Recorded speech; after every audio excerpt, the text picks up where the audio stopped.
बिस्मिल्लाहिर्रहमानिर्रहीम। अस्सलाम वालेकुम नाज़रीन, programme critical talk with Faiza Bukhari में आपको खुशामदीद कहती हूँ। पाकिस्तान में ज़िमनी इलेक्शन हो या जनरल इलेक्शन हो, हर इलेक्शन के बाद धांधली का शोर ज़रूर डाला जाता है। अपोजिशन हो या हुकूमती अरकान हो, हर शख्स इस बात पर एतराज़ करते हुए नजर आता है कि इलेक्शन में धांधली हुई है, और अगर धांधली की बात की जाती है तो इंतखाबी इस्लाहात लाना बहुत ज़रूरी है। इसी हवाले से इलेक्ट्रॉनिक वोटिंग मशीन के ऊपर जोर दिया जा रहा है कि इस सिस्टम के तहत जो है इलेक्शन करवाए जाएं। शिबली फराज साहब और फवाद चौधरी साहब का ये कहना है कि अगर देखा जाए इस वक्त तो इलेक्शन कमिश्नर जो हैं वो सियासी तौर पर बयान दे रहे हैं, जैसे उन्हें कोई और ताकीद कर रहा है और किसी और के कहने पर सियासत कर रहे हैं। तो उन्हें चाहिए कि अपने ओहदे से इस्तीफा दें और बाकायदा तौर पर सियासत में आ जाएं। जबकि मरियम औरंगजेब साहिबा का यह कहना है कि इस वक्त हुकूमती वज़रा इसलिए इलेक्शन कमिश्नर को ब्लैकमेल कर रहे हैं कि इमरान खान साहब का जो फॉरेन फंडिंग केस है उसमें किसी भी किस्म का कोई भी गलत फैसला ना दिया जाए जो कि इमरान खान साहब के खिलाफ हो। और साथ ही साथ उन्होंने ये भी मशवरा दे डाला कि आइन के मुताबिक आर्टिकल 10 के तहत वो इन वज़रा के खिलाफ कार्रवाई भी कर सकते हैं। शहबाज शरीफ साहब का ये कहना है कि हम सबको अगर अवाम को रिलीफ पहुंचाना है तो उसके लिए हम सबको मुत्तहिद होना पड़ेगा, और इस सिलसिले में हम सब मुत्तहिद होकर अवाम तक उनके वसाइल पहुंचा सकते हैं। फिर कुछ बात करेंगे जी आज ही के प्रोग्राम में न्यूजीलैंड की टीम के हवाले से कि न्यूजीलैंड की क्रिकेट टीम पाकिस्तान आती है, पाकिस्तान आने के बाद वो वापस क्यों चले जाते हैं, क्या वजूहात पेश आती हैं, और जो सिक्योरिटी हाई अलर्ट वो बता रहे थे इसमें कितनी सदाकत है, ये सब आज के प्रोग्राम में जानेंगे। आज हमारे साथ प्रोग्राम में एनालिस्ट पैनल में मौजूद हैं फयाज वड़ाई साहब, अमजद इकबाल साहब और इनाम शेख साहब। अमजद इकबाल साहब, सबसे पहले आपसे पूछना चाहूँगी, हम बात करते हैं कुछ इलेक्शन के हवाले से। आज अगर देखा जाए तो इलेक्शन होने बहुत करीब आ चुके हुए हैं, उसके बावजूद भी इलेक्शन सिस्टम पे एतराज़ात जो हैं वो हुकूमत की तरफ से भी किए जा रहे हैं और अपोजिशन की जानिब से भी किए जा रहे हैं। आप क्या समझते हैं कि अगर ईवीएम के हवाले से अगर बात की जाती है तो इलेक्ट्रॉनिक वोटिंग मशीन का सिस्टम क्या वाकई में काबिल एतराज़ है? बहुत शुक्रिया फ़ायदा। देखिए, ये पहली बात तो यह कि बड़ी बदकिस्मती है, ये कहना चाहिए कि जो आइनी इदारे होते हैं अगर वो आपके मफादात के मुताबिक, आपकी मर्ज़ी के मुताबिक, चाहे वो हुकूमत हो या चाहे अपोजिशन हो, उनके मुताबिक ना चलें तो उनके ऊपर इतराज़ात उठा दिए जाते हैं। हालांकि आइनी इदारों का काम ये है कि वो आइन के मुताबिक चलें, वो देखें कि कानून क्या कहता है और किस तरह से उनको बिहेव करना चाहिए। क्या वो उसी तरह से कर रहे हैं तो फिर इतराज़ नहीं उठाया जाना चाहिए। अगर वो आइन की खिलाफ वर्जी कर रहे हैं, किसी जगह वो खिलाफ कानून कोई बात कर रहे हैं, उसके ऊपर इतराज़ बनता है। अदालतें खुली हैं, अदालतों में जाना चाहिए, उनको चैलेंज करना चाहिए। लेकिन इस तरह से, जिस तरह से आपने अभी इंट्रो में बताया भी कि ये कल इतवार था, छुट्टी वाले दिन दो वज़रा को प्रेस कॉन्फ्रेंस करना पड़ी इस हवाले से। फवाद चौधरी साहब और शिबली फराज साहब ने दोनों ने मिलकर प्रेस कॉन्फ्रेंस की और उसमें डायरेक्टली उनको चीफ इलेक्शन कमिश्नर को निशाना बनाया। ये बड़ा अफसोसनाक मैं समझता हूँ रवैया है, क्योंकि देखिए बात यह है कि वो एक आइनी इदारे के सरबराह है। अगर आपको उनके ऊपर इतराज़ात हैं तो अदालतों में जाएं, या उनको ये हटा नहीं सकते उसको। असल में मामला ये है क्योंकि उनका एक टेन्योर है और उसका एक तरीकाकार मौजूद है, आइन में मौजूद है। या तो वो उसको सदर ममलकत उसको हटा सकते हैं और उसके लिए सॉलिड वजूहात होनी चाहिए, या उनकी इम्पीचमेंट हो सकती है। इसके अलावा जिस तरह से उनके इख्तियारात वो सुप्रीम कोर्ट के जज के बराबर है और वो उसी तरह से उनको वही प्रोटोकॉल और दर्जा हासिल है।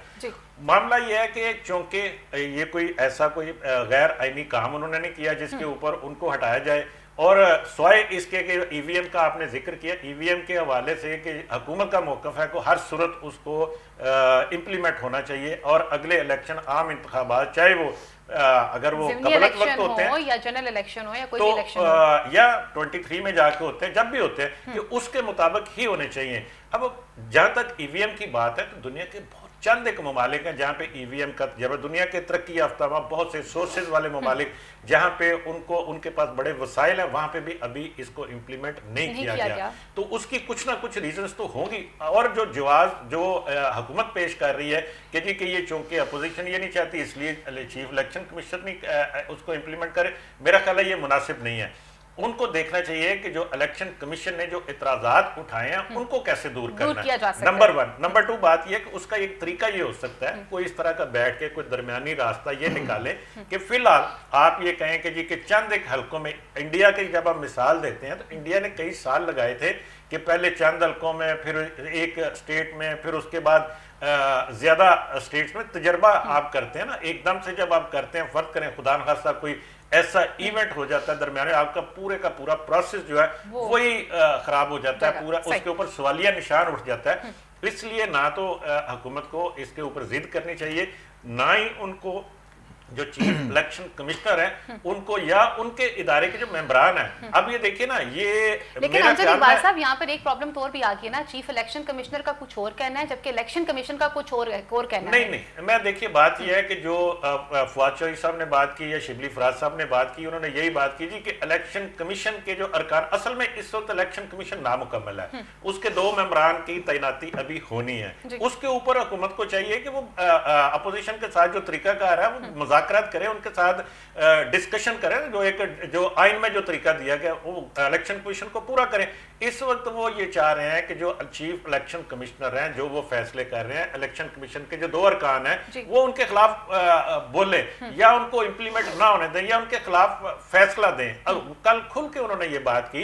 ये मेरा ख्याल है कि इदारे के अंदर वो इसको आप ये कह सकते हैं कि एक तफरीक पैदा करने वाली बात है, जिसको अपोजिशन ने तो खैर बहुत ज्यादा आगे जाके बात की साहिबा की बातों को एंडोर्स करते हैं जी। मरियम औरंगजेब साहिबा के बयान को आप इंडोर्स करेंगे जैसे वो कह रही हैं? मैं उसको उस हद तक तो नहीं इंडोर्स करता कि जो लफ्ज उन्होंने इस्तेमाल किया, मेरे ख्याल में ये मुनासिब नहीं है कि इस तरह इदारों के अंदर तफरीक नहीं पैदा करनी चाहिए। सही। इनाम शेख साहब, अमजद इकबाल साहब ने जिस तरह से कहा कि इदारों में तफरीक पैदा नहीं करनी चाहिए, 2 वज़रा आते हैं, प्रेस कॉन्फ्रेंस करते हैं, प्रेस कॉन्फ्रेंस के दौरान ये बात की जाती है कि इलेक्शन कमिश्नर ने जिस तरह के एतराज़ात ईवीएम पे उठाए हैं वो इंतहाई भूंडे नजर आते हैं और उनके पीछे के हकायक जो है वो नहीं नजर आते हैं। और अगर आपको सियासत करने का शौक है, फवाद चौधरी साहब का ये कहना है कि चीफ इलेक्शन कमिश्नर को अगर सियासत करने का शौक है तो फिर वो अपने ओहदे से इस्तीफा देकर सियासत में आ जाएं। क्या कहेंगे आप इस हवाले से? बिस्मिल्लाहिर्रहमानिर्रहीम। बहुत शुक्रिया फ़ायज़ा, आपने अपने प्रोग्राम में मुझे दावत दी और मुझे मौका दिया इतने इंपॉर्टेंट टॉपिक पे गुफ्तगू करने का। मैं आपका बेहद मशकूर हूँ। जहाँ से भी कोई इस किस्म की अगर बात उठती है, अगर आपको याद हो, अमेरिका के अंदर भी इस किस्म के इल्जामात उठते रहते हैं। अभी ट्रंप का इलेक्शन हुआ था, उनके अंदर भी यही मामला हुआ था। उससे पहले अगर आपको याद हो तो हिलरी क्लिंटन का एक दफ़ा मामला हुआ था, तो पूरे 1 माह बाद रिजल्ट आया था, उधर भी यही मामला हुआ था।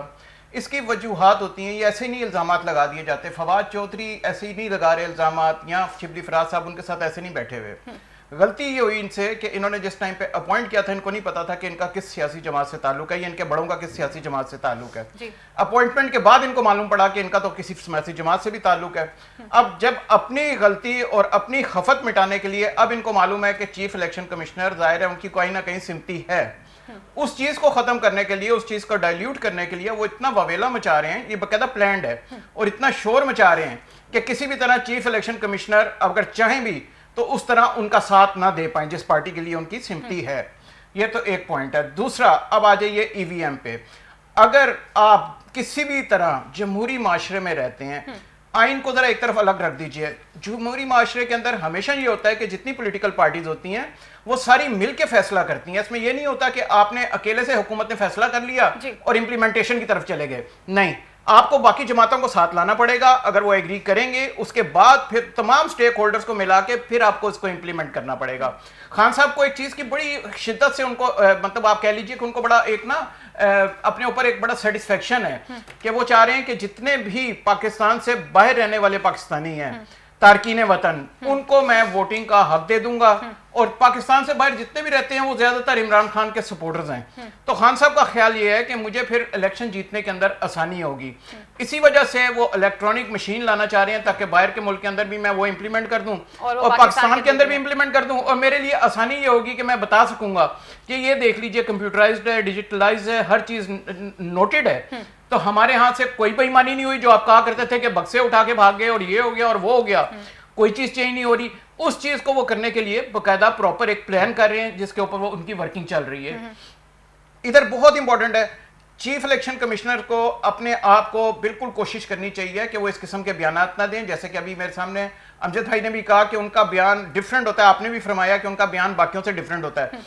उनको चाहिए कि वो अपने फोकस करें कि अपनी पोजीशन के ऊपर, और भूल जाएं अभी कोई अफिलिएशन, किसी किस्म की भी कोई साइड लेना, क्योंकि उनका काम ये है कि बिल्कुल फेयर ट्रांसपेरेंट इलेक्शन करवाएं जो कि पाकिस्तान की जरूरत है। सही।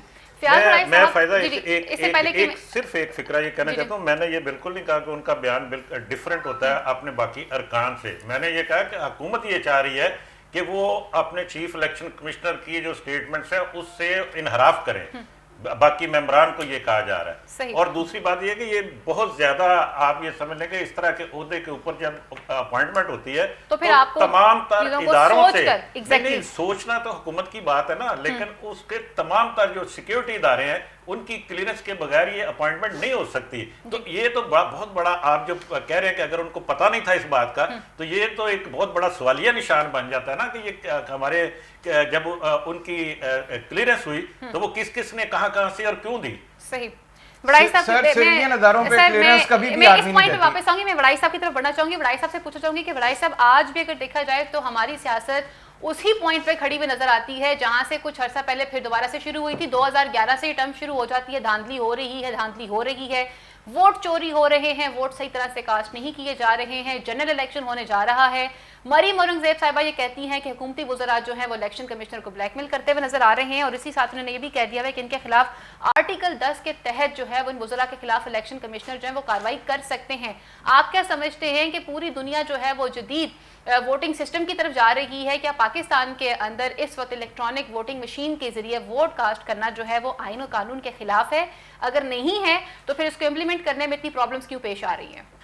अभी इनाम शेख साहब ने एक बात की है कि हमारा जमहूरी मुआशरा है जी। फ़ायदा भी तो हम जमहूरी मुआशरे के दूर दूर भी कहीं नहीं है, ना हमारी जमहूरियत है हमारे यहाँ, ना जमहूरी सोच, जमहूरी रवैया, एटीट्यूड कुछ भी डेवलप नहीं हुआ। इवन हमारी जो पॉलिटिकल पार्टीज़ में हैं उनमें भी कोई जमहूरियत नाम की चीज़ नहीं आती, बल्कि उनकी जमहूरी सोच भी नहीं है। जैसा कि अभी एक अच्छी बात की है अमजद इकबाल साहब ने कि जो गवर्नमेंट के लोग हैं जी, उनका ये काम नहीं है कि इस तरह इलेक्शन कमीशन पर एतराज़ात उठाएं, इस तरह के इल्ज़ामात लगाएं। अपोजिशन तो हर दौर में हर जगह पे इलेक्शन कमीशन को मुतनाज़ भी बनाती है, उनकी शिकायत भी करती है, लेकिन जो गवर्नमेंट होती है उसका काम संजीदगी से चीज़ों का देखना होता है। ये जमहूरियत के लिए बहुत ज़रूरी होता है क्योंकि वो अपर स्टेज पे बैठे हुए होते हैं, उनकी थिंकिंग और अपोजिशन में बहुत फ़र्क होना चाहिए जी। उनको। अगर आप देखें जो प्रेस कॉन्फ्रेंस कर रहे हैं आकर 2 वज़रा 3 वज़रा और वो इलेक्शन कमीशन पे इल्ज़ामात लगा रहे हैं, मैं समझता हूँ कि जो गवर्नमेंट है उसको इल्ज़ाम लगाना और प्रेस कॉन्फ्रेंस करना बनता ही नहीं है। मतलब जैसे अमजद इकबाल साहब ने कहा कि एक इदारे के अंदर जो है वो दरार पैदा करने की कोशिश की जा रही है, ऐसा काम नहीं करना चाहिए। उनके पास अगर कोई ठोस सबूत हैं, कोई तहरीरी चीज़ें हैं, कोई और वैलिड पॉइंट हैं, तो वो कानूनी रास्ता इख्तियार करें। गवर्नमेंट जो है वो रोड्स वाला रास्ता इख्तियार नहीं कर सकती, गवर्नमेंट तमाशा नहीं लगा सकती, गवर्नमेंट तमाशा समेटती है। ये कानूनी इदारा है और उसको हटाया नहीं जा सकता। अगर आपके पास चीज़ें हैं तो आप सुप्रीम कोर्ट में लेकर जाएं, जुडिशल काउंसिल में लेकर जाएं, या जो भी कानूनी इदारा है गवर्नमेंट को चाहिए वो कानूनी रास्ता इख्तियार करे। और आपने एक बात देखी है कल की प्रेस कॉन्फ्रेंस में अब वो कहना शुरू हो गया जो साथ वाले 2 मेंबर हैं वो उनको अपोज करें, और अल्टीमेटली अगले कुछ दिनों में देखेंगी आप कि ये दोनों अपोज करना शुरू हो जाएंगे। मैं आपको ये खबर दे रहा हूँ, और क्योंकि उनको ये नज़र आ रहा है कि इस तरीके से इनको हम डिस्टेबलाइज करेंगे और इनको अपने फंक्शन से रोकेंगे। मैं समझता हूँ कि इससे ये बड़ी अफसोसनाक बात है, और पिछले 70 साल की तारीख पाकिस्तान की बता रही है कि यहाँ इलेक्शन कभी फेयर नहीं हुए। और जब ये इलेक्शन होते हैं बजाय इसके कि हुकूमत जीत कर आए और वो अपना गुड गवर्नेंस करे, लोगों के मामला ठीक करे, इदारों को बेहतर करे, यहाँ पर उसको अपने आप को डिफेंड करने में वो अपने आप को डिफेंड करती है और पूरा टेन्योर अपने आप को डिफेंड ही करते हैं। और मैं आपको बताऊं फ़ायदा कि मुझे नहीं उम्मीद बीइंग ए जर्नलिस्ट के अगले भी 70 साल यहाँ पे फेयर इलेक्शन हूँ। जिस तरह का एटीट्यूड हमारे सियासी लोगों का है, जिस तरह का एटीट्यूड हमारे गवर्नमेंट के लोगों का है, और अगर यही रहा, जैसे EVM का मशीन का मसला है, इसमें जो भी नुकता है टेक्निकल चीज़ों पर बैठेंगे। इलेक्शन कमीशन को भी चाहिए कि ऐसे पॉइंट ना उठाए जो ज़बानी कलामी है, और गवर्नमेंट को भी चाहिए जो भी तकनीकी पॉइंट हैं बैठ कर, तकनीकी लोग हैं, साइंसी लोग बैठे हैं, उनसे बैठ कर डिस्कस करें। किसी न किसी तरफ तो जाना पड़ेगा ना। प्रॉब्लम यहाँ पर है, यहाँ पर ना तो हुकूमत बैठकर बात करने के लिए तैयार है और ना ही और दोनों ही शोर मचाते हैं कि इस मुल्क में और फिर एक जगह पर कायदे हिज़्ब इख्तिलाफ जो है वो ये बात कहते हैं कि हम सबको मिलकर एक प्लेटफॉर्म पे इकट्ठा होना पड़ेगा अगर हम आवाम को रिलीफ देना चाहते हैं। और दोनों ही ये कहते हैं कि इस मुल्क में कभी फेयर इलेक्शन नहीं हुआ। दोनों को शिकायत रही है हर दौर में कि ये इलेक्शन, बल्कि जो भी हमारे यहाँ तो एक रवाज बन गया ना, जो हारता है वो कहता है जी हाँ मेरे साथ धांधली हुई है, और जीतने वाला कहता है कि मैं वोट लेकर आया हूं। दुनिया बदल गया, 2023 के इलेक्शन आने वाले हैं। आप इनको सोचना चाहिए कि ये धरनों की सियासत से, जलसों की सियासत से, एहतियात की सियासत से बाहर निकलो। इनके पास, दोनों के पास मौका है, सारे सियासी इख्तिलाफात बुला दें, अपनी जात से हट जाएं, अपनी पार्टी की सियासत से हट जाएं, और सही मानों में आवाम को रिलीफ पहुंचाने के लिए उनको सही वाला और इस प्लेटफॉर्म प्रोवाइड करें, मुल्क के अवाम पे एहसान करें, डेमोक्रेटिक सिस्टम पे कुछ आसान करें और इस मुल्क को एक बेहतर इलेक्शन कमीशन और एक इलेक्शन का जो तरीक़ाकार है वो मिलकर शफाफ बनाए, जो दोनों के लिए काबिल कबूल हो, ताकि ये मुल्क भी जमहूरी तौर पर किसी सही समझ चल सके। यहाँ पर वक्त हुआ चलता है मुख्तसर सी ब्रेक का, और ब्रेक के बाद वापस आएंगे कुछ बात करेंगे। अगर इलेक्शन रिफॉर्म्स के हवाले से बात की जा रही है तो क्या ओवरसीज पाकिस्तानी जो हैं वो पाकिस्तान के अंदर अपना वोट कास्ट कर सकते हैं या नहीं कर सकते, ये सब जानेंगे इस ब्रेक के बाद।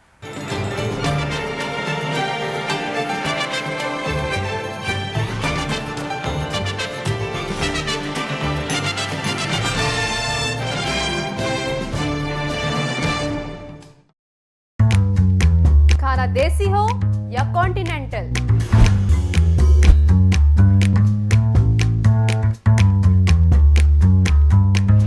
बहुत से लोग अच्छे खानों के बारे में जानते तो हैं, ये नहीं जानते कि वो मिलता कहां से है। मैं आपको लेकर चलूंगी वहां जहां मिलते हैं लजीज खाने।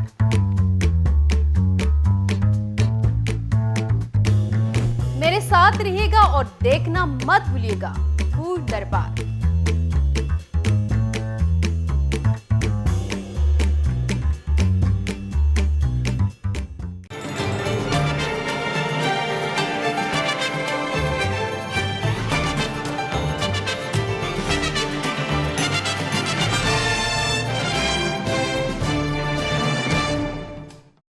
वेलकम बैक नाज़रीन, ब्रेक के बाद प्रोग्राम में आपको दोबारा से खुशामदीद कहती हूँ। बात की जा रही है इंतखाबी इस्लाहात के हवाले से। ड्यूरिंग द ब्रेक हमें ज्वाइन किया पाकिस्तान तहरीक इंसाफ से नईम लतीफ़ कुरैशी साहब ने। प्रोग्राम में खुशामदीद कहती हूँ। अमजद इकबाल साहब, आपकी तरफ बढ़ना चाहूँगी। ब्रेक में जाने से पहले हम बात कर रहे थे इलेक्शन रिफॉर्म्स के हवाले से, और जब बात की जाती है रिफॉर्म्स के हवाले से तो एक सबसे बड़ा सवाल ओवरसीज़ पाकिस्तानियों के हवाले से भी नजर आता है कि क्या ओवरसीज़ पाकिस्तानी जो हैं कभी पाकिस्तान के इंतखाबात में हिस्सा ले पाएंगे, कभी अपना वोट कास्ट कर सकेंगे या नहीं कर सकेंगे, और इस हवाले से आप क्या समझते हैं कि हुकूमत और अपोजिशन को मिलकर क्या हिकमत अमली बनानी चाहिए? देखिए, पहली बात तो ये है कि जैसे अभी बात भी हो रही थी कि गुज़िश्ता 70 साल में होने वाले हर इलेक्शन के ऊपर सवाल उठाए गए और हमने इस्लाहात के लिए उसके ऊपर कोई खातर खा आप जिसको आप कह सकते हैं काम नहीं किया। ये अफसोसनाक सूरत हाल है। हमें चाहिए कि एक जामे पैकेज जिसको आप कहते हैं कि जी के इस्लाहात का होना चाहिए, और वो जो इस्लाहात का पैकेज है उसको उसी पैटर्न पे होना चाहिए जिस तरह से 18वीं तरमीम हुई थी। आपको पता है कि जी के हर जमात का, छोटी से बड़ी, और हर इलाकाई, हर सूबे, हर इलाके की जमात का उसमें नुमाइंदा मौजूद था जिनकी नुमाइंदगी वहाँ पे मौजूद है, और जो असम्बली के अंदर या पार्लियामेंट के अंदर, और जो वहाँ पे नहीं भी थे उनके साथ भी मुशावरत करने के बाद ये मुतफ़िका तौर पर वो की गई। तो ये इस्लाहात कोई एक जमात अगर करे तो उसके ऊपर सवालिया निशान फिर उठते हैं, इतराज़ात आते हैं। तो ये तरीक़ाकार तो ये इख्तियार करना चाहिए असूली तौर पर कि तमाम जमातों को ऑन बोर्ड और सबको लेके मिल बैठ के कहीं अलग बैठते हैं, सबके नुमाइंदे हों, और ज़रूरी नहीं है कि उसकी हर रोज़ एक प्रेस कॉन्फ्रेंस की जाए कि आज हमने ये डिस्कस किया, ये इतराज़ात आए, ये इसके ऊपर ये किया। आप 2-4 महीने बाद आप उसके ऊपर बताएं कि जी कि हमने ये इसके ऊपर इत्तफाक़ राय हो गया। पहली बात तो ये है कि आपने कहा कि जी कि क्या होना चाहिए, इसके जामे इस्लाहात होनी चाहिए। आपने ओवरसीज़ का जिक्र किया। इस वक्त, सॉरी मैं उस पर बात कर, लेकिन इस वक्त जो नज़र आता है, इस वक्त हुकूमत और अपोजिशन के दरमियान हमें कोई राब्ता नजर नहीं आता, कोई किसी किस्म का कोई ऐसा वर्किंग रिलेशनशिप नजर नहीं आती। नहीं होगा इन दो लोगों के दरमियान में तो फिर ये चीजें कैसे ठीक होंगी, और बिलखुसूस इंतखाबी अमल को किस तरह से शफाफ बनाया जाए? उसके लिए ये हुकूमत की जिम्मेदारी होती है। बुनियादी तौर पर हुकूमत कोई भी हो, उसकी जिम्मेदारी है कि वो पहल करे। वो ये ना कहे कि अगर कोई उसके पास कोई चीज लेके आता है तो बाद में ये कहे कि जी एनआरओ मांगने के लिए आ गए थे, और उसका वो आप पंजाबी में जिस तरह कहते हैं ना कि तवा लगाना शुरू कर दे, तो फिर दोबारा आपके पास कोई नहीं आएगा। फिर बात आप वाली आ गई कि फिर रोजाना की प्रेस कॉन्फ्रेंसेस नहीं होनी चाहिए, बल्कि आपको मिलकर एक मुत्तफिक तौर के ऊपर बैठ के पॉइंट पे बात करनी चाहिए। 8 महीने तक वो कमेटी बैठी रही जो 18वीं तरमीम की। कितनी खबरें लोगों ने पढ़ी अखबारात में, चैनल्स पे कितनी आई थी कि जी वो 8 महीने क्या करते रहे बैठ के। लेकिन जब आए तो वो 100 से ज्यादा उसमें तरमीम थी जिनको वो किया गया उस वक्त, और आज तक सारे उसको फॉलो कर रहे हैं। ठीक है, छोटी मोटी जो उसमें कुताही होती है उसमें वो दूर कर दिया जाता है, और तरमीम रास्ता हमेशा खुला रहता है, और इस वक्त भी हो सकती हैं। और इस वक्त हुकूमत को ही ये कोशिश करनी है फिर के जी कि वो अपोजिशन के साथ रब्ता करे, कोई जिसको आप कहते हैं तमीरी और संजीदा कोशिश करनी चाहिए कि तमाम जमातों के साथ मिल बैठ कर, उसमें तमाम इलाकाई जमातें भी हों और जो पार्लियामेंट से बाहर की जमातें हैं, जो मैटर करती हैं उनको भी, ताकि कल को किसी को कोई इतराज ना हो, फिर इस्लाहत आए वो लागू होने चाहिए, चाहे वो ईवीएम हो, चाहे वो उसमें सादा वोटिंग हो, जो भी उसमें मैटर हो, और जो तरीकाकार उसका हो, शफाफ इलेक्शन के लिए ये होना बहुत ज़रूरी है, नंबर 1। नंबर 2 बात आपने की जो बैरून मुल्क मुकीम पाकिस्तानी है उनको वोट का हक होना चाहिए, और उसके लिए तरीकाकार किसी को कोई इतराज़ नहीं है। इस वक्त सिर्फ ये इतराज़ हो रहा है, ये असल में शुरू में ये हुआ था, खुद वज़ीर-ए-आज़म ये कहते रहे कि जनाब वो जो किसी दूसरे की मुल्क की वफादारी का हल्फ उठाता है वो कैसे पाकिस्तान में कैसे पाकिस्तान में कैसे आ सकता है, खुद इनका अपना मौक़िफ़ है ना। आज वो कह रहे हैं कि नहीं, वहाँ पे होनी चाहिए, उनको वोटिंग का हक मिलना चाहिए, लेकिन अभी इसके ऊपर भी कोई उसका तरीकाकार किस तरह से मुतारिफ नहीं करवाया गया, अभी तक कोई चीज सामने नहीं की जी कि आप उन्होंने वहां से बैलेट वोट डालना है, वहां से उन्होंने इलेक्ट्रॉनिक वोटिंग मशीन के जरिए वोट डालना है, एडवांस वोटिंग करनी है, ये सारा कुछ मिल बैठ के हो सकता है, और उनको वोट का हक मिलना चाहिए। भी तो बोलते हुए नजर नहीं आता ना, इस हवाले से तो इलेक्शन कमीशन ने भी अभी तक कोई इस्लाहात, इलेक्शन कमीशन ने नहीं बोलना इसके ऊपर। देखिए, इलेक्शन कमीशन का काम ये है कि वो जो उसको पार्लियामेंट एक कानून देती है, कि ज़ाब्ता देती है, तरीका देती है, उसको इम्प्लीमेंट करना है शफाफ इंतखाबात के लिए। इलेक्शन कमीशन कानून साजी नहीं कर सकता। हाँ, इसमें इलेक्शन कमीशन का एतराज़ क्या हो सकता है, ये आइन के अंदर है कि उसके इख्तियारात को सल्ब करने वाली कोई कानून साजी या आइन साजी नहीं कर सकती पार्लियामेंट भी, वो चैलेंज हो सकती है। ये देखिए, इलेक्शन कमीशन एक उसका गैर जानबदारी और आज़ादाना होना बहुत ज़रूरी है, ठीक है ना। आपसे पूछना चाहूँगी इनाम शेख साहब, अगर हम बात करते हैं इदारों को फोकियत देने के हवाले से, या उनको अगर हम इस बात पे इंसिस्ट करते हैं कि वो सही तरह से गैर जानबदार होकर काम करें, तो यहाँ पे नज़र ये आता है कि अगर कार्रवाई किसी के खिलाफ भी की जाती है तो फौरी तौर पर ये कह दिया जाता है कि हमारे खिलाफ जो काम किया जा रहा है वो ज़ाती बुनियाद पर किया जा रहा है, में टारगेट किया जा रहा है। मरियम औरंगज़ेब साहिबा भी कुछ इस तरह की बात करती हुई नजर आ रही हैं। वो ये कह रही हैं कि इमरान खान साहब जो हैं वो गैर कानूनी फॉरेन फंडिंग से बचने के लिए उन्होंने ये तमाम चीज़ें जो इनको मुतारफ़ करवाया, और अपने वज़रा की बिलखुसूस उन्होंने ड्यूटी लगाई है कि वो इलेक्शन कमिश्नर को जो है वो दबाव में लेकर आए ताकि उनके फॉरेन फंडिंग केस से वो बच सकें। तो क्या कहेंगे आप इस हवाले से? जी बिल्कुल, आपने सही कहा। जिस तरह आपने अभी फरमाया कि ये तमाम के तमाम तरीक़ाकार इसलिए अपनाया जाता है कि आपको, जैसे मैंने पहले भी गुजारिश की थी, कि किसी भी तरफ से आपको जब मालूम पड़ता है कि किसी की सिमती किसी के साथ है तो उस सिमती को ख़त्म किया जा सके, नंबर 1। नंबर 2, कभी भी ये नहीं होता कि आप अदारों के ऊपर डिस्कशन नहीं कर सकते। जब तक आप डिस्कस नहीं करेंगे, आप इम्प्रूवमेंट के चांस तो हर वक्त रहता है, कभी भी कोई चीज़ फाइनल नहीं हो जाती। आप आज कुछ भी कर लीजिए, उसके अंदर फिर भी इम्प्रूवमेंट का चांस रहेगा।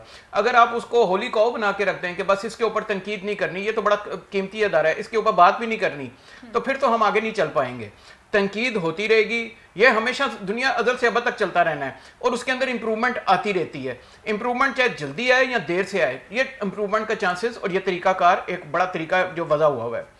पीटीआई की हुकूमत की कोशिश ये है, जैसे कि मैंने पहले भी गुजारिश की थी, उन्होंने कहा है कि चीफ इलेक्शन कमिश्नर, क्योंकि उनको मालूम है कि वो किस तरह, और जो मेरे भाई बात कर रहे थे कि जी उनकी सिक्योरिटी क्लियरेंस होती है, सिक्योरिटी क्लियरेंस कभी भी आर्म फोर्सेस नहीं करती, वो सिविलियन अदारे करते हैं, और सिविलियन अदारों में भी सिविलियन सिम्पटीज होती हैं, वो क्लियरेंस आपको मिल जाती है। कई लोग ऐसे आपको मैं बता सकता हूं जो बैठे हुए हैं, जो पिछली गवर्नमेंट के बहुत सिंपथाइजर हैं, but they are part of this government, they are working for this government. वो पिछली गवर्नमेंट में भी थे, इस गवर्नमेंट में भी थे, ब्यूरोक्रेसी में भी यहाँ।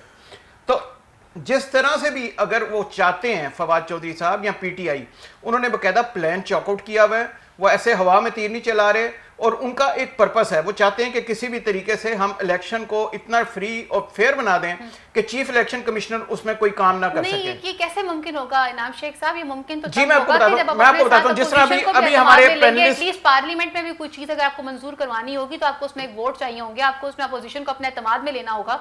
ये कैसे मुमकिन होगा? जी मैं आपको बताता हूं, अपोजिशन से बात करने के लिए हम तैयार नहीं। नहीं ऐसा नहीं है। अभी पिछले, मेरे भाई बेहतर बता सकेंगे पीटीआई से, पिछले 8 माह में 18 अमेंडमेंट पास हुई हैं, ये सारी की सारी ऑपोजिशन के साथ मिलकर पास हुई हैं। आपने देखा है अभी जो भी कीमतें बढ़ती चली गई हैं, ऑपोजिशन ने उस पर कोई गिला नहीं किया, उस तरह नहीं किया। पब्लिक कंजम्पशन के लिए स्टेटमेंट दी गई हैं, लेकिन उसके आगे कुछ नहीं किया गया। जितनी आपकी आईएमएफ की डील चल रही हैं, जितनी आपकी वर्ल्ड बैंक की डील चल रही है, ऐसे नहीं होता कि पीटीआई गवर्नमेंट बैठ के साइन कर देगी एंड एवरीबॉडी इज ओके। पहले पार्लियामेंट को इत्माद में लिया जाता है, बकायदा ऑपोजिशन को इत्माद में लिया जाता है, उनसे एग्री करके फिर उसके बाद उनको कहा जाता है कि ठीक है अब हम आगे प्रोसीड करने लगे हैं, ताकि कल को जब किसी और की गवर्नमेंट आएगी उनको भी यही प्रोसेस अडॉप्ट करना पड़ेगा, किसी के ऊपर कोई एतराज ना आए। अगर हम ये पब्लिक कंजम्पशन के लिए बयानात दे दें नून लीग की तरफ से या पीपल्स पार्टी की तरफ से बड़ी महंगाई हो गई, तो क्या नून लीग के दौर में दूध और शहद की नहरें बह रही थी? लेकिन शेख साहब आपको याद नहीं है उनकी दफा बिजली के बिल किस तरह बढ़ते थे? आपको याद नहीं है गैस के बिल कैसे बढ़ते थे? इस्लाहात तो तब मुमकिन होंगी ना कि जब आप अपोजिशन से बात करेंगे। हम तो बात करने के लिए तैयार ही नहीं है। इस्लाहात पे हर एक को मालूम है, बड़ा कैटेगरी कि पीटीआई को फायदा होगा। अगर बाहर के लोगों को वोट डालने की इजाजत दी गई तो पीटीआई को फायदा होगा। ऑपोजिशन इस पे कभी भी एग्री नहीं करेगी। जब तक ऑपोजिशन एग्री नहीं करेगी, बाहर के लोगों को फायदा होगा और पीटीआई को जो है इसमें फायदा होगा, तो फिर अपोजिशन क्यों फिर इंतखाबी इस्लाहात चाहती है? ऑपोजिशन उसमें नहीं जाएगी, इस चीज पे नहीं जाएगी। ऑपोजिशन ये नहीं चाहेगी कि बाहर के लोग आके इधर वोट डालें या उधर भी वोट डालें। पाकिस्तान तहरीक इंसाफ का मौकफ जानते हैं। नईम लतीफ कुरैशी साहब, मुझे सिर्फ इतना बता दीजिए, इमरान खान साहब ने एक नया ट्रेंड मुतारफ करवाया था पाकिस्तान की सियासत में, जहां पे इलेक्शन के रिफॉर्म्स के हवाले से बात करते थे और ये भी कहते थे कि थैले खुलवा दो, बिल्लियां मौजूद हैं, धांधली हो चुकी हुई है, बड़ा लंबे दिनों का धरना भी दिया गया। स्टिल अभी तक इमरान खान साहब ये बात करते हुए नजर आते हैं, गवर्नमेंट में मौजूद हैं, उसके बावजूद वो इलेक्शन रिफॉर्म्स क्यों नहीं मुतारफ करवा पा रहे? और अपोजिशन के साथ जिस तरह का रवैया इस वक्त हुकूमती वुज़रा ने रखा हुआ है कि आप ये समझते नहीं है कि आप इस वक्त हुकूमत में मौजूद है, ना कि आप अपोजिशन में मौजूद हो। जिस तरह की रवैये, जिस तरह की बातें की जाती हैं या जिस तरह की बयानबाजी की जा रही होती है, क्या हुकूमती वुज़रा होने के नाते आप एक स्टेट के प्लेटफॉर्म को इस तरह से यूज़ कर सकते हैं? जी बिस्मिल्लाहिर्रहमानिर्रहीम। जैसे कि आपको पता है कि जब से पाकिस्तान बना है तब से ये एतराज़ात उठाए जाते हैं कि जब भी कोई भी इलेक्शन होता है जी, उसमें इस्टेब्लिशमेंट की इंटरफेरेंस होती है या ये इलेक्शन शफाफ नहीं होता।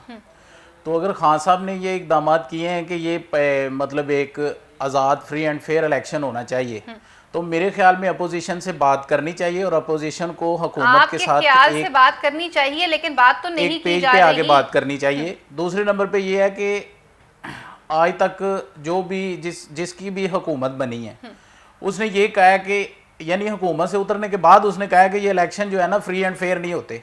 कभी किसी ने इतनी जुर्रत नहीं की कि वो असम्बली के प्लेटफॉर्म पे खड़ा होकर कहे कि भाई ये इलेक्शन साफ शफाफ नहीं हुए और मैं जिस इलेक्शन से वजीर आजम बना हूँ ये साफ शफाफ जो इलेक्शन है ये नहीं है, और मैं असम्बली के प्लेटफॉर्म पे खड़ा होकर ये कहता हूँ कि ये इलेक्शन धांधली ज़्यादा है और ये इलेक्शन पे मतलब ये शफाफ नहीं है। अच्छा। जब भी किसी ने इस सवालात उठाए हैं उसने हुकूमत से जाने के बाद में उठाए हैं, जब अपोजिशन में होते हैं तब सवालात उठाते हैं।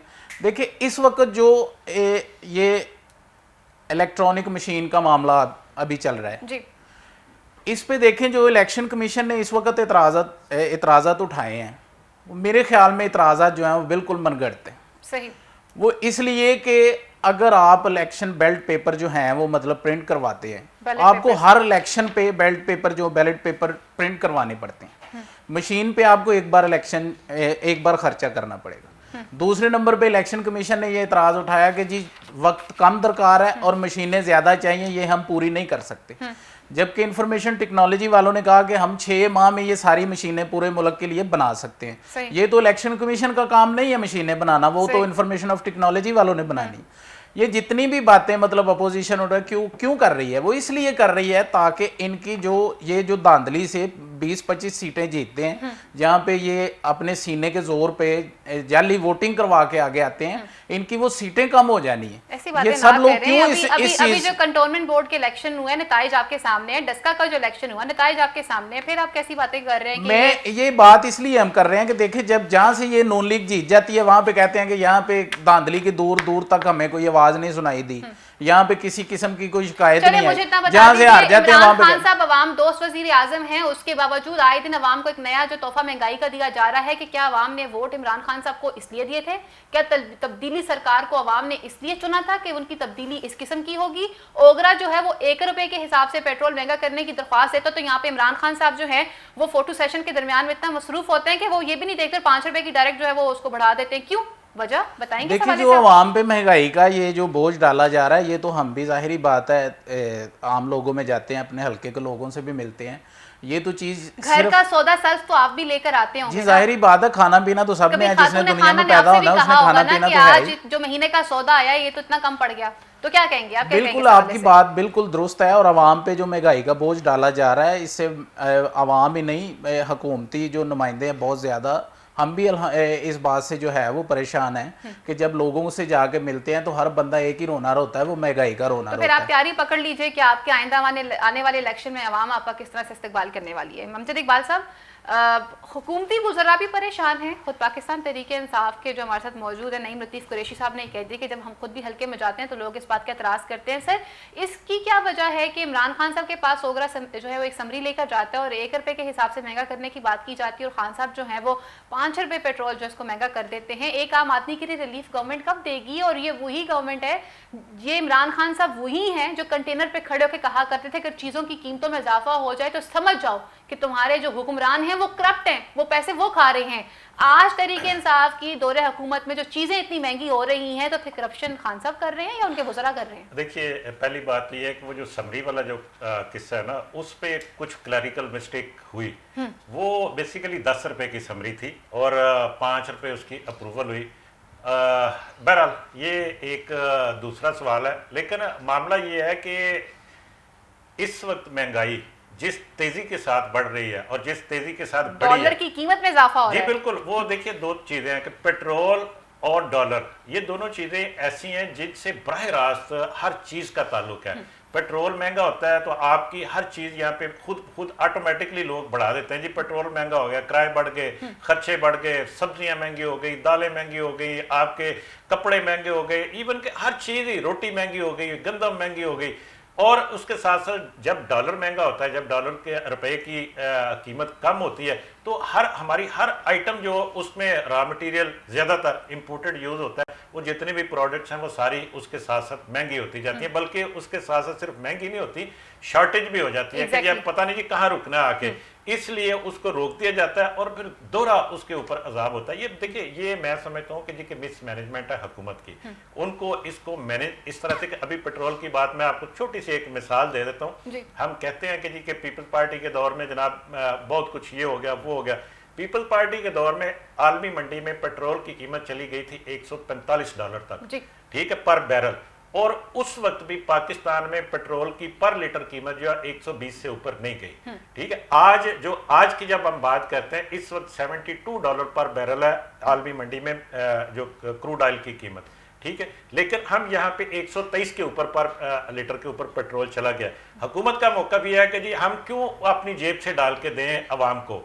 भाई हुकूमत होती अवाम के लिए है, हुकूमत होती है कि अवाम को रिलीफ देने के लिए, बिल्कुल उनको रिलीफ देने के लिए। ये सब्सिडीज इसी का नाम है, वो अपने टैक्सेस कम करें और अपनी आमदनी को थोड़ा सा और किसी तरह से कम किया जा सकता है। नो डाउट हुकूमत को जरूरत है पैसों की, उसने कर्जों के वापस भी करने हैं, फिर डेवलपमेंट का एक बड़ा बजट दे दिया इस वक्त, और टारगेट्स आपने दोनों तरह के आपने टैक्सेस के जरिए अपने रेवेन्यू को IMF को बताना है, जिनसे कर्जा लिया हुआ है $6 अरब का आपने अप्रूवल की हुई है। ये आप 2-3 तरफ से फंसे होते हैं, लेकिन हुकूमत का काम ही ये है कि आप किस तरह से अवाम के लिए रास्ता निकालते हैं। अब देखिए ना, आपके सामने एक चीनी का मामला है। अब इस वक्त जो इंपोर्ट की जा रही है वो यहाँ पे आपको पोर्ट के ऊपर 108 से 10 रुपए केजी पड़ेगी वो चीनी। आप अंदाजा कर सकते हैं मार्केट में कितनी होगी। क्या हमारे मुल्क में चीनी की पैदावार कम हो गई है? क्या कहाँ गई है पाकिस्तान की चीनी? क्या गन्ने की पैदावार कम हुई है? क्या हुआ कि जी हमें ये इंपोर्ट करना पड़ी? और अगर नई पैदावार ये कम हुई, गन्ने की पैदावार कम नहीं हुई, चीनी की पैदावार कम नहीं, तो फिर वो चीनी कहाँ पे है? आप क्यों इंपोर्ट कर रहे हैं?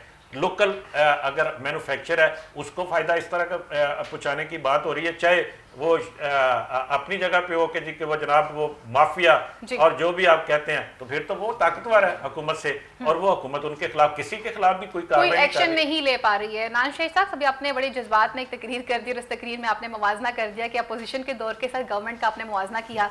शेख साहब, ईवान से दिल पे हाथ रख के बताइएगा, हम वो लोग हैं कि जो एक मिडिल क्लास में स्टैंड करते हैं। घर का सौदा सर्फ लेने के लिए जब एक खातून खाना या खुद घर का एक मर्द जब जाता है तो आप खुद कंपैरिजन नहीं करते हैं कि चीज़ों की कीमतें कहाँ पहुँच चुकी हैं। एक आम आदमी जिसकी तनख्वाह 25,000 रुपये है या 30,000 रुपये है, वो उसमें माहाना खर्च अपने घर का कैसे चलाएगा? बिजली का बिल उसने देना है, उस पर टैक्स बढ़ गए हुए हैं, उसने गैस का बिल देना है, उस पर टैक्स लग जाते हैं, उसने एक बाइक पे जाना है या बस पे सफ़र करना है, पेट्रोल की कीमतों में इजाफा है। इवन दो के जो उसकी ज़रूरियात ज़िंदगी की चीज़ें हैं वो भी महंगी हैं, मेडिसिन वो भी महंगी हो चुकी हुई है। तो फिर एक आम आदमी खुदकुशी कर ले मेरे ख्याल से, क्योंकि इमरान खान साहब ने कहा था सबसे पहला काम आपने करना है कि आपने घबराना नहीं है। तो क्या कहेंगे आप इस हवाले से? फायदा, अगर आपको याद हो जिस टाइम पे गवर्नमेंट चेंज हुई, खत्म हुई थी नून लीग की, तो उस वक्त डॉलर का रेट 100 रुपीज था। और फिर जब इंटरिम गवर्नमेंट आई थी तो 123 रुपए। सर मैं आ रहा हूँ, जब इंटरिम गवर्नमेंट आई थी जिसका हक नहीं था उसने उसको 123 रुपए पे पहुंचा दिया। पीटीआई ने जब टेक ओवर किया और उसके बाद आज जिस तरह आपको पता है 172.5 के ऊपर डॉलर चल रहा है। अब डॉलर की बढ़ने की वजह से हर चीज आपका इन्फ्लुएंस हो जाती है, हर चीज आपका इंपैक्ट आ जाता है, हर चीज महंगी हो जाती है। खाने पीने की बेसिक अशिया जिसके ऊपर आपको याद होगा खान साहब ने कहा था कि आटे का ये जो जितना भी बहरान आया है इस पे मैं एक्शन लूंगा, और एक्शन के बाद फिर आटा बढ़ गया। फिर उन्होंने कहा चीनी पे मैं एक्शन लूंगा, और चीनी के बाद फिर चीनी बढ़ गई।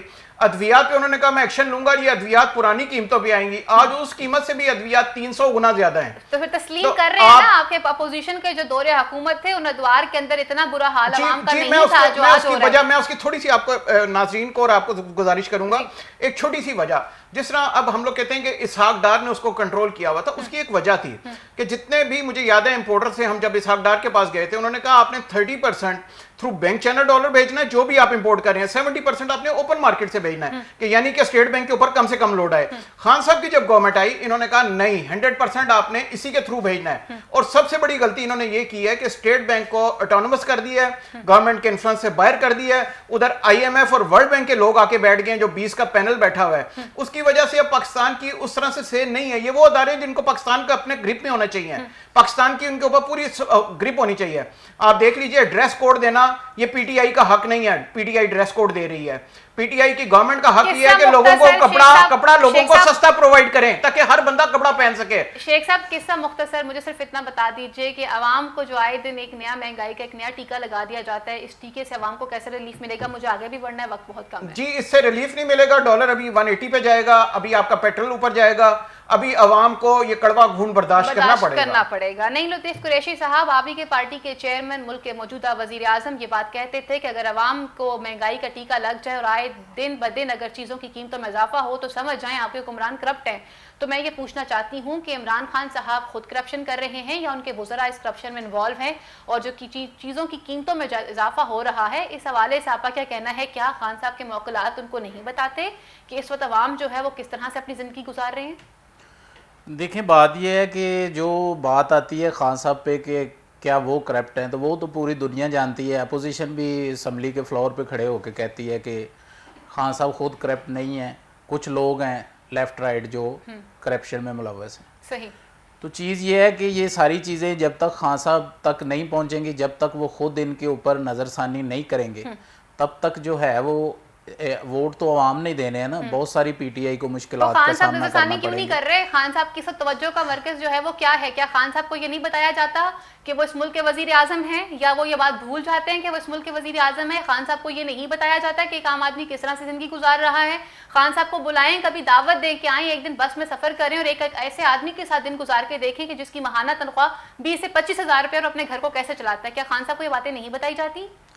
देखें, बताई तो जाती हैं, लेकिन खान साहब सुनने लेकिन में ये इसमें चीज़ ये है कि जब तक वो आवाम को रिलीफ नहीं देंगे तब तक आप अगले इलेक्शन का सोच भी नहीं सकते। अब जो मर्जी समझ सकती नहीं, आप जो मर्जी कहें, ये तो बात जो रियलिटी है ना। जब तक आवाम को रिलीफ नहीं मिलेगा तब तक वोट तो आवाम ने देने। मैं आपकी भी मजबूरी समझ सकती हूँ कि इस वक्त आप किस तरह से डिफेंड करें अपनी पार्टी को, क्योंकि लोग इस वक्त बहुत ज्यादा शोर कर रहे हैं इस बात पे। आपसे पूछना चाहूंगी अमजद इकबाल साहब, लास्ट में पाकिस्तान न्यूजीलैंड की टीम आती है क्रिकेट खेलने के लिए, लेकिन पाकिस्तान लैंड करने के बाद उनको ख्याल आता है कि यहाँ पे सिक्योरिटी हाई अलर्ट जो है वो काफ़ी ज़्यादा है और हमें यहाँ से वापस जाना चाहिए। ये क्या माजरा हुआ था? और आज तक लोग जो इस बात पे बातें ही करते हुए नजर आ रहे हैं कि ये स्टोरी बेसिकली क्या थी? अगर इतना ही सिक्योरिटी हाई अलर्ट था तो पाकिस्तान आने की जहमत ही क्यों की न्यूजीलैंड की टीम ने? और फिर क्रिस गेल ने देखें जवाबन कहते हैं कि पाकिस्तान आ रहे हैं। देखिए, क्रिस गेल को पहले तो हम वेलकम करते हैं और मेरा ख्याल है कि उन्होंने एक बोल्ड ऐलान किया और बिल्कुल इसमें कोई शक नहीं है। वो क्रिकेट खेलते हैं, वो पूरी दुनिया के मतलब सुपरस्टार हैं, इसमें कोई शक नहीं। और उनकी तरफ से ऐसा बयान असल में क्रिकेट की फेवर में और क्रिकेट के फ़रोग के लिए उसको अप्रिशिएट करना चाहिए। दूसरी बात रह गई जो न्यूजीलैंड की टीम की बात है। न्यूजीलैंड की टीम आई, यहाँ पे बैठी, हम उसको हमारी हुकूमत ने, वज़ीर दाखिला ने ये बात कही कि ये पाकिस्तान के खिलाफ साजिश हुई। ये उन्होंने किसी इंफॉर्मेशन के ऊपर कहा होगा ना, और यकीनन उनके पास इसकी इंफॉर्मेशन होगी, उन्होंने शेयर नहीं की, लेकिन उनका ये कहना है कि जी कि इसमें हमारे दुश्मन मुल्क का हाथ था और उन्होंने ये थ्रेट अलर्ट जारी करवाया या जो कुछ भी उनको इंफॉर्मेशन पहुंचाई साजिश के जरिए, और वो असल में वहां से जो इंफॉर्मेशन आ रही है वहां से न्यूजीलैंड से, एक आपको पता है एक ग्रुप बना हुआ है 5 आईज जिसको कहते हैं, ठीक है, उसमें अमेरिका शामिल है, उसमें बरतानिया शामिल है, उसमें ऑस्ट्रेलिया शामिल है, उसमें कनाडा शामिल है, उसमें ये 5 मुल्कों का वो जो एक इंफॉर्मेशन शेयरिंग करता है, उस ग्रुप ने न्यूजीलैंड को ये इंफॉर्मेशन शेयर की कि आपको ये उसमें ये इसी वजह से ये बरतानिया के सफारत खाने को वजाहत भी देना पड़ी कि जनाब हमारा इसमें कोई ताल्लुक नहीं है, हमारा नहीं है। लेकिन बहरहाल वो एक ग्रुप है जो ये इस तरह की इंटेलिजेंस शेयरिंग करता है, और उन्होंने ये शेयर की जिसके ऊपर न्यूजीलैंड ने ये स्टेप उठाया। और ये अफसोसनाक बात है, पाकिस्तान को इसका नो डाउट, ये क्रिकेट के लिए पाकिस्तान को ही नहीं सिर्फ क्रिकेट को बहुत ज्यादा नुकसान पहुंचा, और इसके ऊपर उनको इतना करने से पहले फिर एक तरफा तौर पर ये इतनी जल्दी नहीं करना चाहिए था न्यूजीलैंड को, वो पाकिस्तानी हुकाम के साथ शेयर कर लेते। बहरहाल उन लोगों के लिए हम ये कहते हैं कि वो उनको हमेशा से जो भी चाहे न्यूजीलैंड हो, ऑस्ट्रेलिया हो, बरतानिया हो, अमेरिका हो, उन्होंने सिर्फ अपना सोचा, वो किसी दूसरे का नहीं सोचते हैं। शेख साहब लास्ट में आप कमेंट करना चाहेंगे? एक तरफ अगर देखा जाए तो उनके इंटेलिजेंस इदारे जो इनको ये रिपोर्ट कर रहे हैं कि वहां पर किसी भी किस्म का कोई सिक्योरिटी रिस्क हो सकता है, क्या टीम को पाकिस्तान भेजने से पहले ये तमाम चीजें क्रॉस चेक नहीं की गई थी? अगर पाकिस्तान में इतने ही बड़े लेवल पे अगर हाई रिस्क मौजूद है तो फिर अपने सफारत खाने के लोगों को भी साथ ही लेकर चले जाते हैं, उनको यहाँ छोड़ दिया बेचारों को मरने के लिए। फ़ायदा, एक तो बेहद अफसोस है कि क्रिकेट के लिए तो बड़ी खैर ऐसी खबर है और शायकीन के लिए ऐसी खबर है, और पाकिस्तान क्रिकेट के लिए खासकर बहुत बड़ा धचका है कि इस किस्म के तरीके से वो निकल गए हैं। मेरी खुद ब्रिटिश हाई कमीशन से बात हुई थी, उन्होंने कहा हमारा इसमें कोई अमल दखल नहीं है। आप अगर न्यूजीलैंड को आया ये रिपोर्ट बनाने से पहले या ये रिपोर्ट जब फॉरवर्ड की गई थी ब्रिटिश हाई कमीशन ने इनको ये बात नहीं बताई कि पाकिस्तान में सिक्योरिटी के क्या हालात हैं? मैं उसकी वजह बताता हूँ। न्यूजीलैंड को अगर आप देखिए टोटल उसकी आबादी है तकरीबन 50 लाख, ये हमारे शेखुपुरा से भी कम आबादी है। उधर एक बंदा ऑस्ट्रेलिया से चलता है, वेपन लेके चलता है, डायरेक्ट लाइव ट्रांसमिशन करता है ऊपर यूट्यूब पे और फेसबुक पे, और आके मुसलमानों का कत्ल कर देता है। तो उन लोगों को इस किस्म के, जिस तरह हमारे यहाँ जिस तरह एजेंसीज काम करती हैं, उन लोगों का उस तरह से नहीं है, ग्रूमिंग नहीं है। तो वो ये समझते हैं कि अगर थ्रेट आया तो बड़ा खतरनाक थ्रेट है। हमारा वो थ्रेट आपको भी मालूम है और मुझे भी मालूम है, पंजाब पुलिस ने भी इशू किया, इस्लामाबाद पुलिस ने भी इशू किया, और सब ने सर्कुलर इशू करने के बाद बाकायदा उन्होंने नोटिस किया कि इसके ऊपर और ज्यादा प्रोटोकॉल दिया जाए ताकि कोई ऐसा हादसा ना हो। जब उनको ये मालूम पड़ा कि ये पाकिस्तान की अपनी एजेंसी इस चीज कर रही हैं, आप उनको जरा थोड़ा सा बैकग्राउंड में जाके देखिए। न्यूजीलैंड वो टीम है, उधर मैंने आपको बताया ना कि उनकी सिक्योरिटी एजेंसीज इस तरह काम नहीं करती जिस तरह हमारे यहाँ काम करती हैं। जो क्रिकेट मैचेस हो रहे होते हैं वहां पे बाउंड्री भी कुछ नहीं होती है, लोग तो साइडों पे बैठकर एंजॉय कर रहे होते हैं। मैंने आपको बताया ना, ऑस्ट्रेलिया से एक बंदा न्यूजीलैंड तक आ गया, वेपन लेके आ गया, सब कुछ लेके आ गया, और न्यूजीलैंड सोया हुआ था और उसने कई लोगों को कत्ल कर दिया, उसके बाद उनको पता चला। तो उनका अगर आप फ्रेम ऑफ माइंड देखिए तो वो उन लोगों को आपको समझने में बड़ी आसानी होगी कि वो क्यों डर के भाग गए। और पाकिस्तान के लिए वाकई ये बहुत बड़ा सानिया है, बहुत बड़ा धचका है। उनको थोड़ा सा हम पे एतमाद करना चाहिए था, लेकिन वो अपनी जिंदगी पे इतना एतमाद करते हैं, वो किसी और पे एतमाद ही नहीं करते। वो कहते हैं once a decision is taken that's the final decision. Khan साहब ने कॉल भी की उनकी प्राइम मिनिस्टर को, बट शी सेड कि नहीं, will stick to the decision. तो आप ये समझते नहीं कि हमारी क्रिकेट के लिए बहुत बड़ा नुकसान है? जैसे जी हमारे लिए नुकसान है, और इसीलिए हम चाह रहे हैं कि इंग्लैंड की टीम आ जाए ताकि हमारा इंग्लैंड की टीम के साथ मैच हो जाए और फिर आगे सीरीज चलती रहेगी। नाज़रीन, प्रोग्राम का वक्त यहीं पर खत्म हुआ चलता है। अगले प्रोग्राम तक के लिए अपनी मेज़न फाइजा बुखारी को, मेरे पैनल को इजाजत दीजिए। लेकिन जाने से पहले एक बात लाजमी कहना चाहूंगी कि हुकूमत पाकिस्तान के हुक्म के मुताबिक हर शख्स को कोरोना वैक्सीन लाजमी लगवानी है। मुझे दीजिए इजाजत। अल्लाह नेगेबान। पाकिस्तान जिंदाबाद।